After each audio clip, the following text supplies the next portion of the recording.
everyone! So this will be my 4th video using the Farmhouse Collection for Wild Whisper, and we're gonna do sheep again because my kid loves his sheep.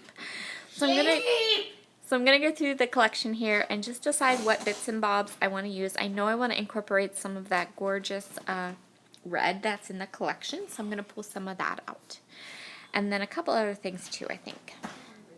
So I have a childhood friend who lives on, well, she calls it a small farm, so we'll call it a small farm too. And when we were out to visit them in July, she said Logan could come and feed her sheep, which just utterly made his day.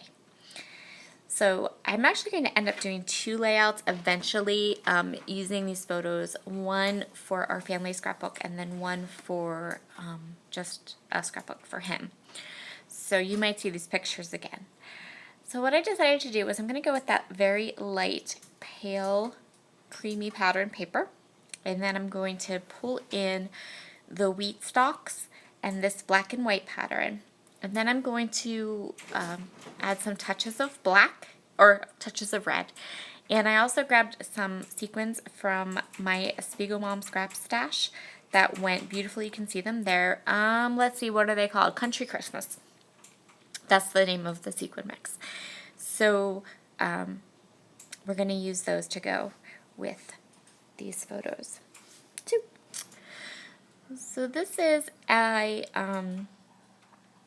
branding strip. You saw that I tore the black and white pattern paper, and now I am adding the branding strip behind the torn line. I'm going to decide where I want my photos to go. You'll notice with a lot of my Wild Whisper projects this month, you've had multiple photo layouts.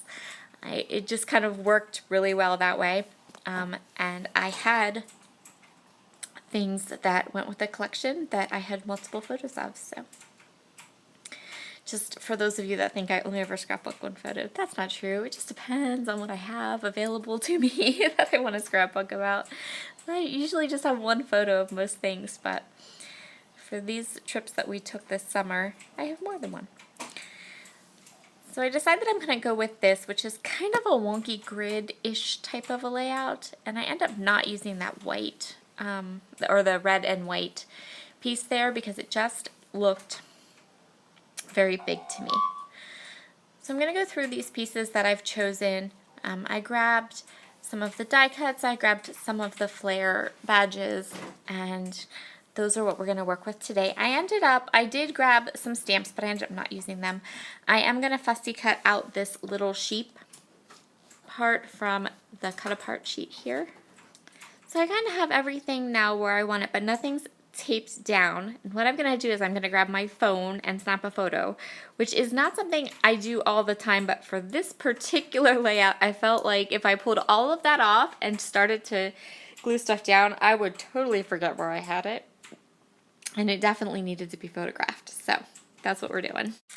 So we are going to pull it all off now, and then I'm going to ink it all with some Vintage Photo Distress ink. I think I chose Vintage Photo, yes. And I'm going to get all of these pieces taped down where they belong.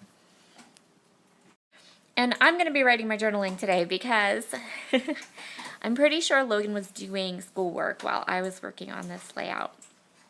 And I didn't want to bug him and be like, can you write about this? But remember, I'm going to scrapbook these photos twice, so probably the second one I'll have him do. So I'm just using my black Muji pen, and I'm going to write down all the details of this fun little adventure for my little guy. And then we'll move on to getting all of those embellishments down.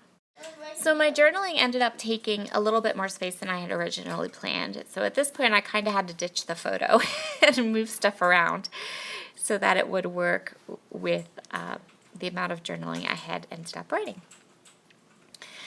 So the rest of this layout comes together very, very quickly. I'm literally just gluing all the stuff down. Really?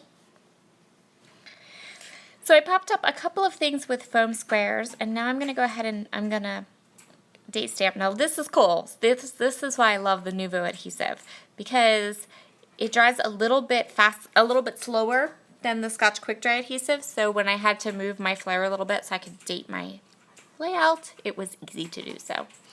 And now I'm just going to drop some dots around the areas where I have the flare, and I'm going to put some of these beautiful red sequins that match. So there's red sequins in that mix, there's wood grain sequins, and then there's like these clear ones that I really like too. So I'm just alternating all of those.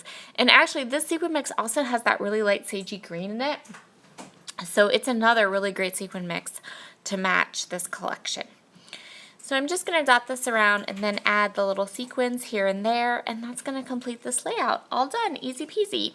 Thank you so much for joining me today. Have a wonderful, wonderful week, and I will see you all again soon. Bye.